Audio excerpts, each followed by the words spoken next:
Assalamualaikum warahmatullahi wabarakatuh. Hari ini kita melanjutkan materi IPA kita. Masih lanjutan dari bab sistem pernapasan pada manusia. Minggu kemarin kita sudah bahas sedikit. Hari ini kita lanjutkan kembali. Berhubung kalian memiliki buku LKS semua, jadi kita bahas di buku LKS. Silakan dibuka halaman 30 LKS.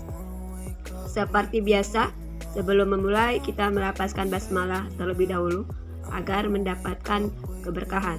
Bismillahirrahmanirrahim. Langsung saja kita ke jenis-jenis pernapasan pada manusia. Nah, jenis-jenis pernapasan pada manusia berdasarkan otot yang berkontraksi, proses pernapasan dibedakan menjadi dua, yaitu pernapasan dada dan perut. Pernapasan dada dan perut terjadi secara bersamaan. Jadi pernapasan kita ini jenisnya ada dua, ada pernapasan dada dan ada pernapasan perut.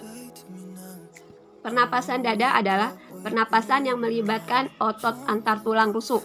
Kemudian kalau pernapasan perut adalah pernapasan yang mekanismenya melibatkan aktivitas otot-otot diafragma yang membatasi rongga perut dan rongga dada. Mekanisme pernapasan dada, pada saat kita bernapas itu selalu ada namanya fase inspirasi. Fase inspirasi ini artinya mengambil napas, kemudian fase ekspirasi, yaitu mengeluarkan napas. Begitu juga pada saat kita menggunakan pernapasan perut, selalu fase inspirasi mengambil oksigen ya, kita bernapas, kemudian dan fase ekspirasi mengeluarkan karbon dioksidanya. Ini saat mengambil napas, ini saat mengeluarkan karbon dioksidanya. Mekanisme dari pernapasan dada, fase inspirasinya, ini berupa berkontraksinya otot antar tulang rusuk sehingga rongga dada mengembang. Pengembangan rongga dada menyebabkan volume paru-paru juga mengembang. Akibatnya, tekanan dalam rongga dada menjadi lebih kecil daripada tekanan di luar, sehingga udara luar yang kaya oksigen masuk pada saat kita ngambil oksigen. Kemudian fase ekspirasi, fase ini merupakan fase relaksasi atau kembalinya otot antar tulang rusuk ke posisi semula yang diikuti oleh turunnya tulang rusuk sehingga rongga dada menjadi kecil. Rongga dada yang mengecil menyebabkan volume paru-paru juga mengecil sehingga tekanan di dalam rongga dada menjadi lebih besar daripada tekanan luar. Hal tersebut menyebabkan udara dalam rongga dada yang kaya karbon dioksida keluar. Ini jadi pada saat pernapasan dada. Jadi pada saat kita bernapas menggunakan perut, rongga dada ya, maaf. Pada saat kita bernapas menggunakan rongga dada, ini yang bekerja ini adalah tulang rusuknya. Ini ya, yang tulang-tulangnya ini yang terlibat. Pada saat kita ngambil napas, otot tulang rusuk berkontraksi sehingga rongga dada mengembang. Kemudian udara keluar, otot tulang rusuk relaksasi, rongga dada mengempis. Nih, ini yang rongga dadanya ya. Pernapasan perut merupakan pernapasan yang mekanismenya melibatkan aktivitas otot-otot diafragma yang membatasi rongga perut dan rongga dada.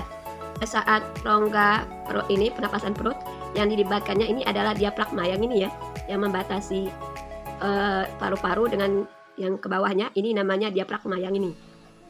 Diafragma itu adalah otot yang terdapat di antara rongga dada dan rongga perut. Jadi yang ini adalah dikatakan adalah diafragmanya. Sekali lagi Ibu ulangi, jika pernapasan dada ini yang dilibatkan adalah tulang rusuknya ya, yang ini tulang-tulang rusuknya. Kemudian pada saat menggunakan pernapasan perut, yang dilibatkannya adalah diafragma. Jadi itu yang membedakan pernapasan dada dan pernapasan perut. Masih di halaman 30, kita membahas kapasitas paru-paru. Kapasitas paru-paru bergantung pada besar kecilnya paru-paru, kekuatan bernapas, dan cara bernapas. Kemampuan paru-paru menampung udara disebut daya tampung paru-paru atau volume paru-paru. Udara komplementer adalah udara yang dapat masuk ke dalam paru-paru setelah menarik napas dalam. Kemudian udara suplementer adalah udara yang masih dapat dikeluarkan dari dalam paru-paru setelah melakukan inspirasi biasa. Selanjutnya, udara residu adalah udara sisa yang selalu terdapat dalam paru-paru setelah melakukan ekspirasi sekuat-kuatnya. Kapasitas vital paru-paru adalah udara maksimum yang dapat dimasukkan ke paru-paru dan dikeluarkan dari paru-paru. Jadi ini tolong dipahami. Satu, frekuensi pernapasan. Cepat atau lambatnya frekuensi pernapasan dipengaruhi oleh beberapa faktor. Jadi cepatnya kita bernapas dan lambatnya bernapas itu karena ada beberapa faktor, yaitu usia. Semakin bertambah usia, seseorang akan semakin rendah frekuensi pernapasannya. Kemudian jenis kelamin, suhu tubuh, posisi atau kedudukan tubuh, kemudian aktivitas. Selanjutnya kita ke halaman 30, volume pernapasan. Tujuan utama dari proses bernapas adalah memasukkan oksigen ke dalam paru-paru atau alveolus secara terus-menerus. Volume udara yang masuk dan keluar paru-paru dapat berbeda-beda. Ketika istirahat, volume udara yang masuk dan keluar paru-paru hanya sedikit. Akan tetapi ketika berolahraga, volume udara masuk dan keluar paru-paru bertambah besar sesuai dengan kebutuhan. Volume udara di dalam paru-paru dapat dibagi menjadi beberapa macam, yaitu ada volume tidal, ada volume ekspirasi, kemudian ada volume cadangan inspirasi, ada volume residu.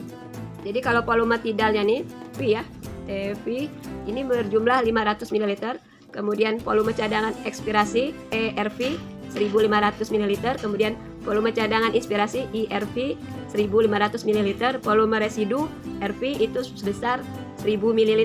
Dari keempat volume pernapasan di atas dapat dihitung kapasitas udara pernapasan menggunakan rumus. Jadi untuk mencari kapasitas paru-paru total TLC, ini rumusnya IRV ditambah TV ditambah ERV tambah RV. IRV tadi di sini berjumlah 1500 ditambah TV-nya tadi itu berjumlah 500. ERV ini 1500, kemudian ditambah RV-nya 1000. Jadi ditotalkan ya berapa kira-kira. Jadi dihitung berapa dijumlahkan. Kemudian kapasitas sisa pernapasan FRC, ini rumusnya ERV ditambah RV. Jadi ERV tadi 1500 ml ditambah RV tadi 1000. Jadi 1500 tambah 1000 itu dikatakan kapasitas sisa pernapasan. Gangguan pada sistem pernapasan ada beberapa macam. Yang pertama itu asma, kemudian kanker paru-paru, kemudian yang ketiga pleuritis, kemudian yang keempat pneumonia, kemudian tonsilitis, kemudian tuberkulosis atau TBC ini disebabkan oleh bakteri Mycobacterium tuberculosis.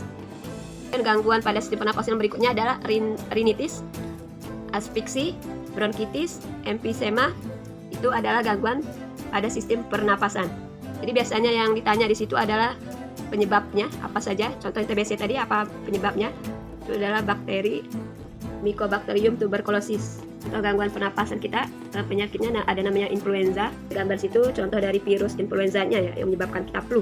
Yang ini tonsilitis ya, peradangan pada amandel kita atau tonsil kita. Faringitis biasanya disebabkan oleh seperti virus atau bakteri. Yang ini paru-paru, biasanya yang sebelah A itu paru-paru normal, kemudian yang B itu paru-paru penderita pneumonia. Biasanya pneumonia ini di alveolusnya ya, di sininya ini penuh dengan cairan alveolusnya. Ini contoh dari penyakit TBC. Bakterinya seperti ini. Ini contoh penyakit pada asma. Harusnya di salurannya ini normalnya seperti ini ya, besar, lebar. Tapi kalau yang asma salurannya menyempit, ininya menebal, dindingnya menebal sehingga menjadi sempit. Kalau yang ini dia dindingnya kecil, sedangkan yang ini dindingnya menebal sehingga salurannya menyempit. Jadi sulit bernapas. Ini masih contoh gangguan pada sistem pernapasan. Ini contoh dari kanker paru-paru. Terakhir, upaya menjaga kesehatan pada sistem pernapasan. Yang satu, rutin berolahraga, kemudian mengkonsumsi makanan yang bergizi. Ketiga, memperbanyak minum air putih. Keempat, tidak merokok. Kelima, menghindari paparan populasi. Baik, itu saja yang dapat Ibu sampaikan pada materi kita pada kali ini. Tolong dibaca-baca lagi bukunya biar lebih paham berulang kali ya. Jangan lupa untuk melaksanakan sholat 5 waktu, mengaji, dan bantu orang tuanya di rumah. Akhiri dengan melapaskan hamdalah, alhamdulillahirabbil alamin. Wassalamualaikum warahmatullahi wabarakatuh. Tetap semangat.